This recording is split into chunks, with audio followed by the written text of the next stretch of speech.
Hello friends, അഗ്നിപരീക്ഷ തുടങ്ങാനായിട്ട് ഒരു ദിവസം മാത്രം ശേഷിക്കെ വാട്സാപ്പ് ഗ്രൂപ്പുകളിലെല്ലാം വരുന്ന കോമണേഴ്സിൻ്റെ ഫോട്ടോസ് ഇങ്ങനെ പലയിടത്തും ഇങ്ങനെ പ്രചരിച്ചുകൊണ്ടിരിക്കുന്നു എന്ന് പറയുന്നു. അതൊരു പക്ഷേ ഈ പറയുന്ന കൂട്ട് അവരുടെയൊക്കെ റിലേറ്റീവ്സോ അല്ലെ അറിയാവുന്ന ആൾക്കാരൊക്കെ ആയിരിക്കാം. പിന്നെ ബിഗ് ബോസിൻ്റെ തന്നെ കുറേ പ്രൊമോ വന്നതിനകത്തൊക്കെ കുറേ പേരുടെയൊക്കെ ഫേസൊക്കെ ഔട്ടായിട്ടുണ്ട്. അപ്പോൾ അവരെ അറിയാവുന്നവരൊക്കെ ആയിരിക്കാം ഇങ്ങനെ ഷെയർ ചെയ്ത് കൊണ്ടുപോകുന്നത്.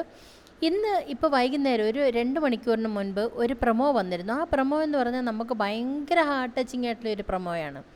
അതിൻ്റെ റീസൺ എന്താണെന്ന് പറഞ്ഞാൽ ഒരു കോമണറുടെ വോയിസാണ് അതിൽ കൊടുത്തിരിക്കുന്നത്. ആ കോമണർ അനാഥത്വം എന്താണെന്ന് അറിഞ്ഞു വന്ന ഒരാളാണ്.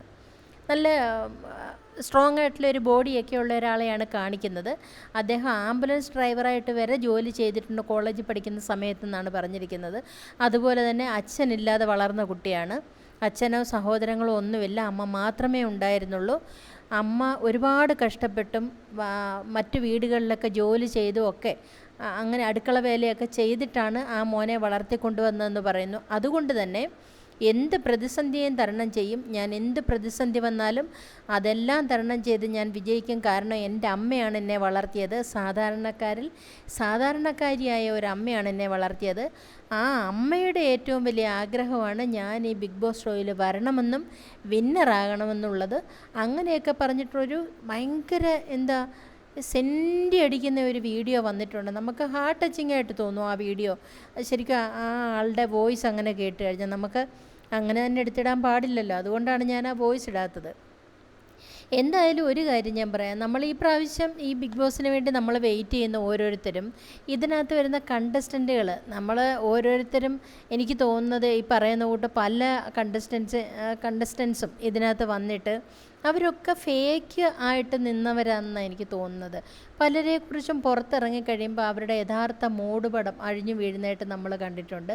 ലാസ്റ്റ് സീസൺ വരെയുള്ളവരുടെ കാര്യം നോക്കിയാലും നമുക്ക് 1 മുതൽ ഈ 7 സീസൺ വരെ നോക്കിയാലും നമ്മൾക്ക് അങ്ങനെ തന്നെ പറയാൻ പറ്റൂ. അപ്പോൾ ഇതിനു വേണ്ടി പുറത്ത് PR പൈസ കൊടുത്തൊക്കെ PR ചെയ്യിച്ചൊക്കെ വരുന്നവരെ അല്ല നമ്മൾ പ്രൊമോട്ട് ചെയ്യേണ്ടത്. ശരിക്കും ഇതിനകത്ത് ജെനുവിനായിട്ട് കളിക്കുന്ന, ഇപ്പം ഈ പ്രാവശ്യം അഗ്നിപരീക്ഷ എന്ന് പറയുമ്പോൾ 30 ദിവസമുണ്ട്. അത് കഴിഞ്ഞിട്ടാണ് യഥാർത്ഥ ബിഗ് ബോസ് ഷോ തുടങ്ങുന്നത്. അപ്പോൾ ഈ കോമണേഴ്സിൻ്റെ ഇടയിൽ നിന്ന് നമ്മൾക്ക് ആൾക്കാരെ മനസ്സിലാക്കാൻ പറ്റും അല്ലേ? മറ്റുള്ള സെലിബ്രിറ്റീസ് വരുന്നതിനെക്കാട്ടിലും മുൻപ് തന്നെ നമുക്ക് കോമണേഴ്സിനെ മനസ്സിലാക്കാൻ പറ്റും ഇവരെങ്ങനെയുള്ള ക്യാരക്ടറാണെന്നൊക്കെ ഉള്ളത്. അപ്പോൾ അതൊക്കെ കൂടെ വെച്ചിട്ടായാലും, പിന്നെ സെലിബ്രിറ്റീസ് എന്ന് പറഞ്ഞാൽ നമ്മൾ അവരെ ഈ തിരശ്ശീല കാണുന്നതേ ഉള്ളൂ.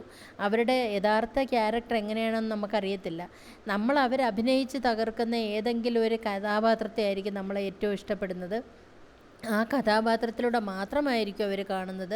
നമ്മൾ കേട്ടിട്ടില്ലേ, സിനിമയിലൊക്കെ വലിയ വില്ലൻ റോൾ അഭിനയിക്കുന്നവരൊക്കെ വീട്ടിലെ യഥാർത്ഥത്തിൽ വെറും സാധുക്കളായിരിക്കും എന്ന് പറയുന്നു.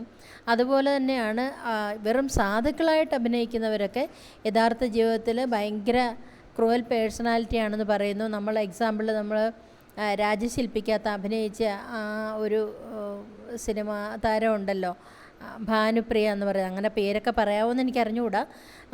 പുള്ളിക്കാരിയെക്കുറിച്ചൊക്കെ ഒരുപാട് അലിഗേഷൻസ്, കുട്ടികളെ ഉപദ്രവിക്കുന്നതും അങ്ങനെയൊക്കെ നമ്മൾ കേട്ടിട്ടുണ്ട്. പക്ഷേ അവരെ സിനിമയിൽ കാണുമ്പോൾ നമ്മൾക്ക് നല്ലൊരു ആളാണെന്ന് നമുക്ക് തോന്നിയിട്ടുണ്ട്. അങ്ങനെ തന്നെയാണ് ഈ സിനിമയിലാണെങ്കിലും അത് തന്നെ. അതുപോലെ തന്നെ ഇപ്പം ഈ ചെറിയ സ്ക്രീൻ, അതായത് നമ്മളുടെ സീരിയൽസിലാണെങ്കിലും അത് തന്നെ. അപ്പോൾ അങ്ങനെ വരുന്നവരാണ് കൂടുതലും നമ്മൾ അവരെ ഒരു മുൻവിധിയോടെ ആയിരിക്കും കാണുന്നത്. നല്ലതാണ്, അവർ പ്രശ്നക്കാരാണെന്നുള്ളത്. യഥാർത്ഥത്തിലുള്ള സ്വഭാവം അതായിരിക്കത്തില്ല. അതുകൊണ്ട് കാണുന്ന ഓരോ വ്യൂവേഴ്സിനോടുമാണ് എനിക്ക് പറയാനുള്ളത്, നമ്മൾ ഓരോരുത്തരും ഈ വരുന്ന കണ്ടസ്റ്റൻറ്റുകളെ അവരെന്താണെന്ന് തിരിച്ചറിഞ്ഞ് മനസ്സിലാക്കി വോട്ട് ചെയ്താലേ യഥാർത്ഥമായിട്ടുള്ള ഒരാൾ ആരാണോ വിന്നാകേണ്ടത് അവരുടെ കയ്യിൽ ആ ട്രോഫി കിട്ടും. ഇതുവരെ ഞാനടക്കമുള്ള യൂട്യൂബേഴ്സ് ഈ പറയുന്ന കൂട്ട് ചിലരെയൊക്കെ നമ്മൾ മുൻവിധിയോടെ, അവർ പാവമാണെന്നുള്ള ഒരു വിധിയോടുകൂടി നമ്മൾ ഓരോരുത്തരും പ്രൊമോട്ട് ചെയ്തിട്ടല്ല ഞാൻ, പക്ഷേ അങ്ങനെ പ്രൊമോട്ട് ചെയ്യാറില്ലായിരുന്നു. അവരുടെ നല്ലതും ചീത്തയുമായുള്ള വശങ്ങളൊക്കെ ഞാൻ പറയുമായിരുന്നു. അങ്ങനെ പറഞ്ഞത് തന്നെ എനിക്ക് പിന്നീട് അബദ്ധമായിട്ട് തോന്നിയതുകൊണ്ട്, അയ്യോ അങ്ങനെ അല്ലല്ലോ ഇവരെന്നുള്ളത്. എനിക്ക് പേഴ്സണലി എനിക്ക് അങ്ങനെ എക്സ്പീരിയൻസും ഉണ്ടായിട്ടുണ്ട്. നമ്മൾ ഭയങ്കരമായിട്ട് സപ്പോർട്ട് ചെയ്ത് പറഞ്ഞവരൊക്കെ പിന്നീട് നമ്മളവരെ ഒന്ന് കാണണമെന്ന് നമ്മൾ അങ്ങോട്ട് റിക്വസ്റ്റ് ചെയ്തിട്ട് പോലും അത് മൈൻഡ് ചെയ്യാത്ത ആൾക്കാരുണ്ട്.